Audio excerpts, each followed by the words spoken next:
Bristol in southwest England are divided over a plan to add a plaque to a statue that commemorates a 17th century merchant involved in the slave trade. Edward Colston is a prominent figure in the city's history for his philanthropy. However, much of his wealth was acquired through the Royal African Company, which was involved in the slave trade.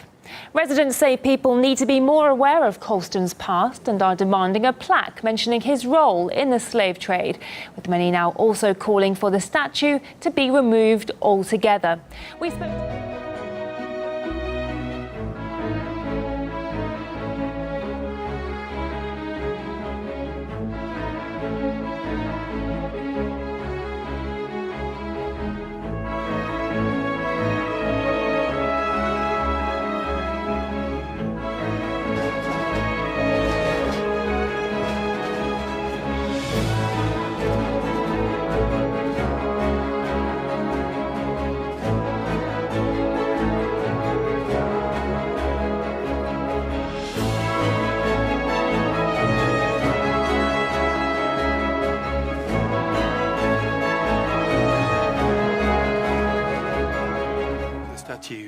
That I would remove, that I don't think should be on public display, is one I went past in Bristol in a taxi about 3 hours ago, which is the statue to Edward Colston.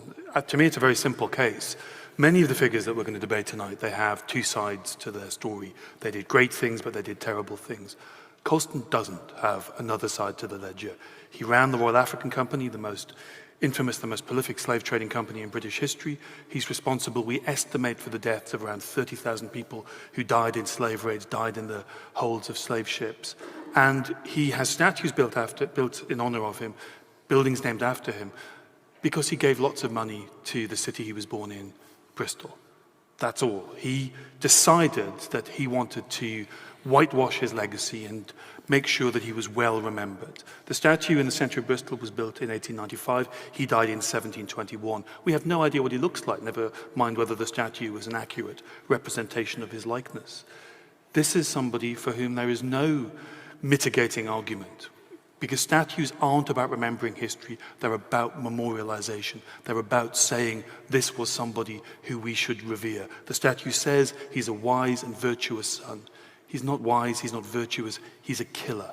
And his statue shouldn't be on public display on the streets of Bristol, but it should be in a museum. This is my parlour, which is a lovely space, and I spend a lot of time here. I'm here nearly every day, and I won't be comfortable sharing it with the portrait of Colston.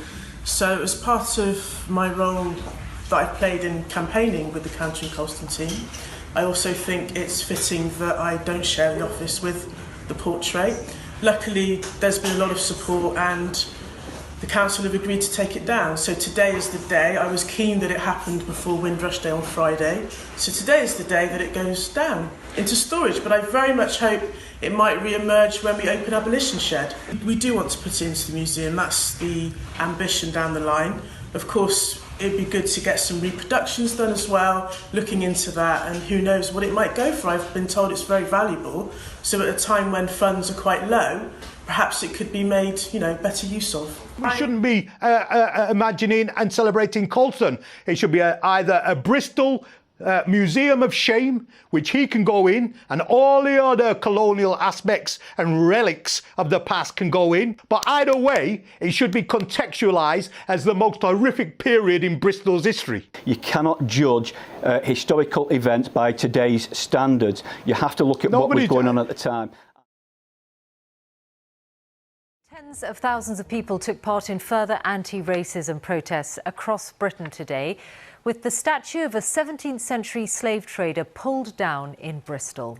The monument to Edward Colston, which had stood in the city centre for more than a century, was toppled and pushed into the river.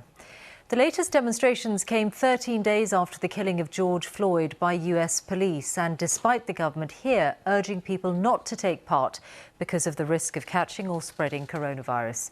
Tonight, Boris Johnson defended the right to protest peacefully, but said the weekend's demonstrations had been subverted by thuggery. From Bristol, John Kay sent us this report. Take it down! Take it down! 300 years after his death, Edward Colston's fall from grace.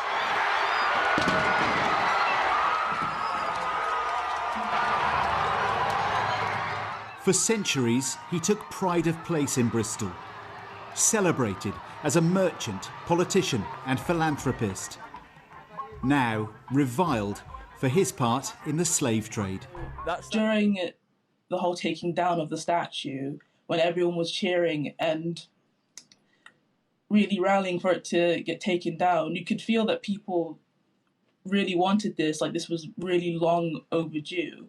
And something that they didn't show is that after the statue was taken down, people were making speeches on top of the podium where it was, and people were hugging and like just generally sharing this unity over the fact that this statue of the slave trader is now taken down in a society that knows better.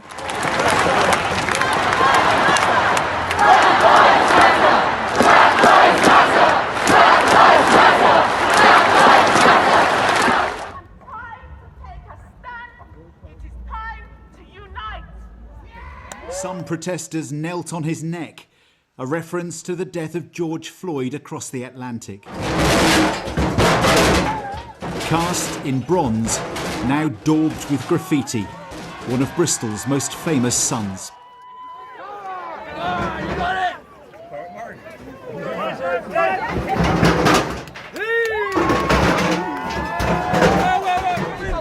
This had begun as a Black Lives Matter demonstration, but it ended in the historic docks where Colston's ships once sailed.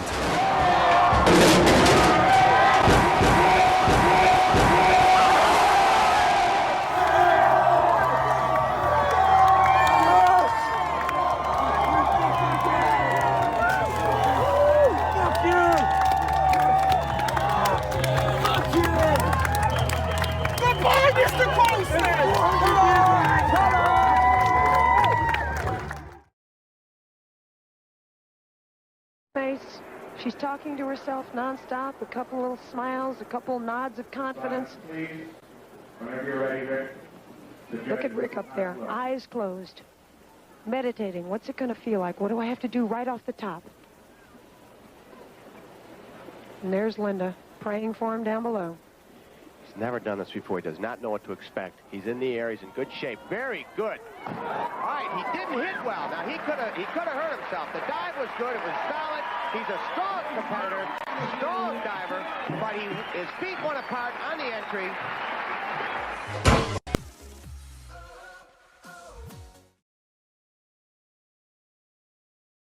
And it started, and he finished it, and he invested the money, and he admitted he was wrong. And I've seen plenty of black people go in that course and enjoy it. So if it's so wrong for them, why are they going in there? That's my point. Gone. You're gone. Jasmine is a trainee teacher. What do you say to somebody who lives in Bristol who's horrified by the fact that this is gone? People might say it's vandalism, but black people have to walk these streets. Black slaves built Bristol. We have to walk these streets and see that statue of Colston's every day. That's what it means. That statue is a kick in the face to all black people. When I saw the statue coming down, it had so much meaning for us black people who have been subjugated and who have suffered so much and continue to suffer, to see that a man with that sort of history, a slave trader who used to throw black people overboard on ships for economic reasons, to finally see him being put over into the waters, I just felt a sense of a sort of easing, something to say, okay, we can now move forward together, united and trying to lead better lives, because it had such a negative symbol here within the city, where people used to use it as to talk about how we were enslaved and all of that sort of stuff. So it had a lot of pain for some people who understood what the statue meant. I think quite a lot of people didn't really understand what it was all about. And years of oppression. It represents years of hurt and just a lot of emotion and hatred that has been built up inside of us. We've internalized for years, and that coming down today hopefully signifies change. Hopefully we've sent a message not just to everyone in the UK or the USA, worldwide. I have not only a moral responsibility as a human being, but having a half-black daughter, I'm married to a black man. How can I sit at home and not do anything? You know, it really does make me emotional, you know. We have to do more as humans, and we have to be there for each other, and if we don't, what kind of world are we living in, and what kind of world are we leaving for our children? Some people will look at this and think, hang on a minute, you should have intervened, you should have stepped in, you should have at least challenged the behaviour that was happening. But this was a very difficult policing operation. There's a lot of context that sits around it, and I believe we did the right thing. We had a very particular policing model yesterday, which only had a very few police officers in and around that very, very big protest in order to show solidarity, but not to create a spark or any disorder. It is a judgment call, and my judgment call yesterday in support of the commanders was we need to allow this to take its course, and I think that's been justified now. We can investigate the damage to that statue. What would be more difficult this morning is if we were dealing with mass broken windows, mass damage, lots of people hurt, because that's what happens in civil disorder, and that's not what we saw in Bristol. So I think it's a win for policing, and I think it's a win for the style and policing and the tactics we used yesterday. Well, this evening, people are coming down here, laying placards, and many of them just standing, looking in disbelief at what has happened here, that in one afternoon, this city has challenged its history and changed its landscape. Tonight, there was a small counter-protest, claiming local history had been trashed. Sheer vandalism and disorder completely is unacceptable, and it's right actually the police follow up on that and make sure that justice is undertaken with those individuals that are responsible for such disorderly and lawless behaviour. Of their protests, I'm quite sure that those young people who brought that statue down knew that they would be facing the law, but that's the price that they were prepared to pay. And there are many, many examples throughout history, from Martin Luther King to Harvey Milk and protests on behalf of gay rights. Many, many people, men and women, following these people and being prepared to break the law because they believed that the issue of justice that they wanted to shine a light on was a bigger project. And I'm afraid the time has come in the United Kingdom to look at these statues and say, is it now right to celebrate these people that murdered so many men, women and children? Yeah, shouldn't have been done in that way. Completely wrong to pull a statue down like that. But stepping back, that statue should have been brought down should have been taken down a long, long time ago. You can't in 21st century Britain have a slaver on a statue. A statue is there to honour people. And you can't have that in 21st century Britain. That statue should have been brought down properly with consent and put, I would say, in a museum. What do you feel to those who may be watching this morning who think, and we heard from somebody 20 minutes ago on the programme who said, as a young black woman walking past that statue every day, she felt it was a kick in the face, and there have been many attempts to legally remove that statue over the last few years. Well, that frankly is the way we do things in this country, and I understand the way she may feel about it. But at the same time, there was an elected mayor of Bristol, there was a council in Bristol, and it's via those democratic means that we resolve these issues in this country. What I cannot do as an elected politician is support criminal damage or social disorder like this.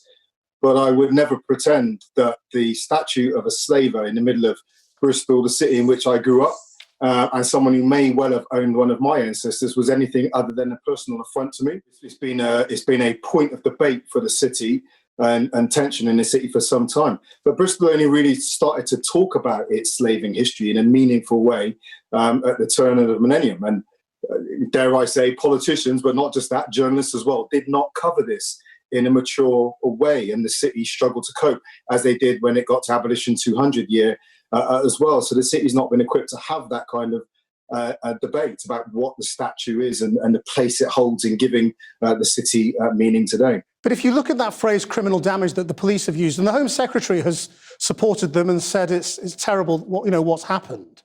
I mean, I heard about the Home Secretary's remarks, and I can understand that's, I'm not condoning criminal damage and that kind of disorder, particularly as we work closely with the police and it's their responsibility, and so many offers come into positions of risk.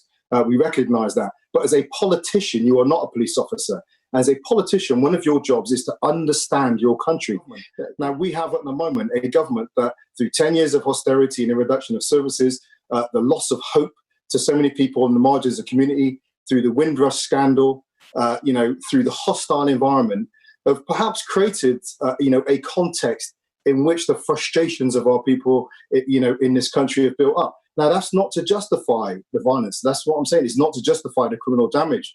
But if you're going to lead, you need to understand the material you're working with. And what I think the Home Secretary's comments have been really unfortunate at this time, and have shown an absolute lack of understanding of where the country is at the moment.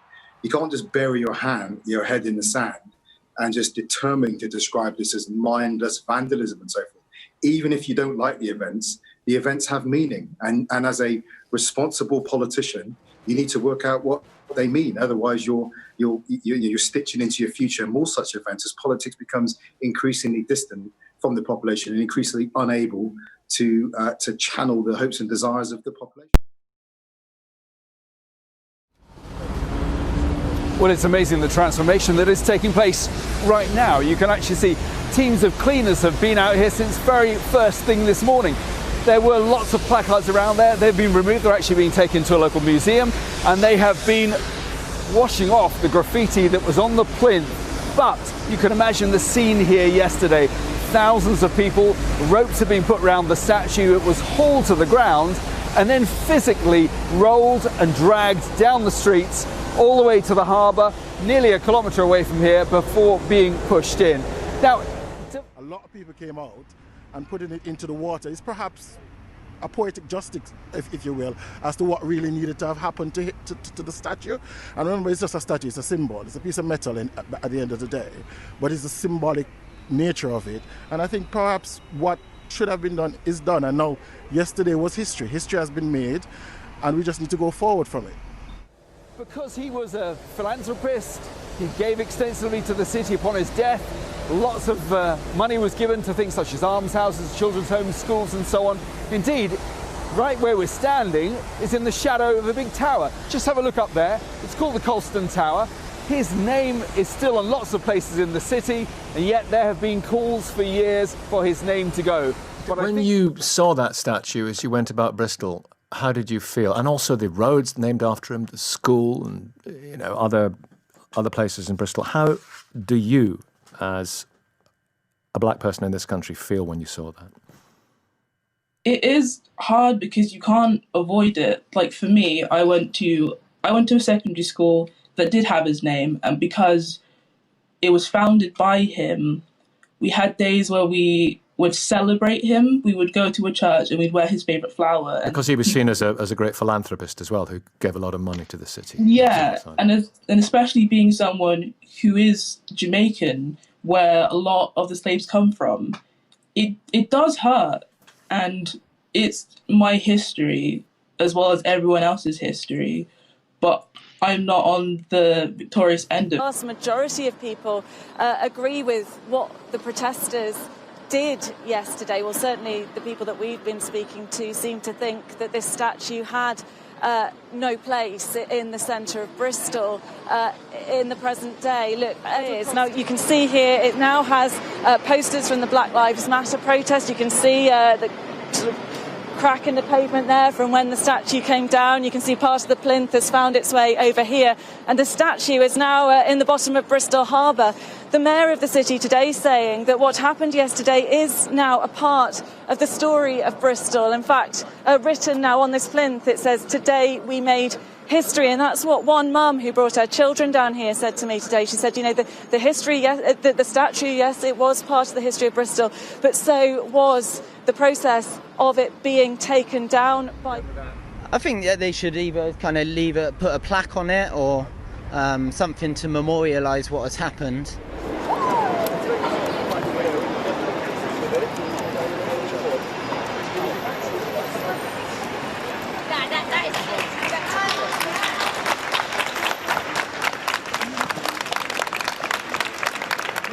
And I'm just really sort of happy to see that people are kind of coming together, reflecting. It has given us an opportunity to reflect and to sort of think about where we are now as a society and where we need to go together for the future. So I'm happy that it's done. And I just want to look forward to a time when we can all unite as one people going forward, and not to sort of continue to have these sort of symbols, not only just symbols, but systems of oppression within our community. We just need to unite and go forward. That's what I think. Is the statue still in the water now? It's still underwater, yeah. How's your anosmia? How are your critical faculties? How's your sense of taste and smell? Can you face up to some realities? Have you worked out why Black Lives Matter yet? Why Colston's head had to hit the deck? He's in the river now, 'cause a man made his money out of trading slaves. Imagine walking past that every day. Imagine living in a society that still celebrates guys like these. So have you worked out why Black Lives Matter yet? Why Colston's head had to hit the deck? He's in the river now.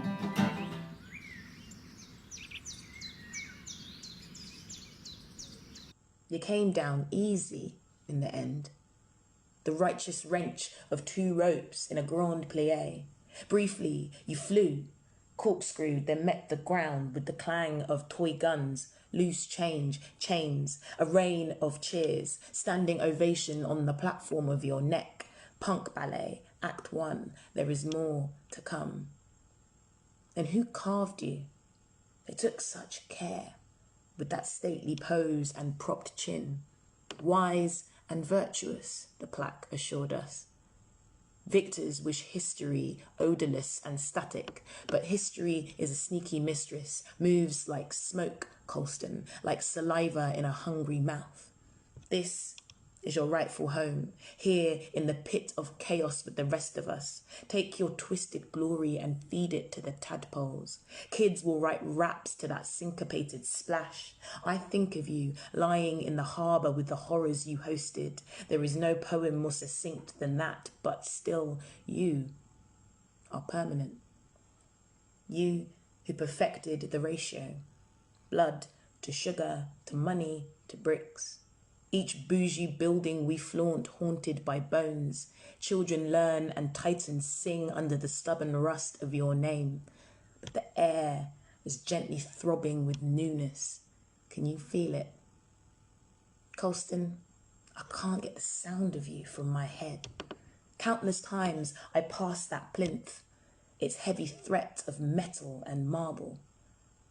But as you landed, a piece of you fell off, broke away, and inside, nothing but air. This whole time, you were hollow.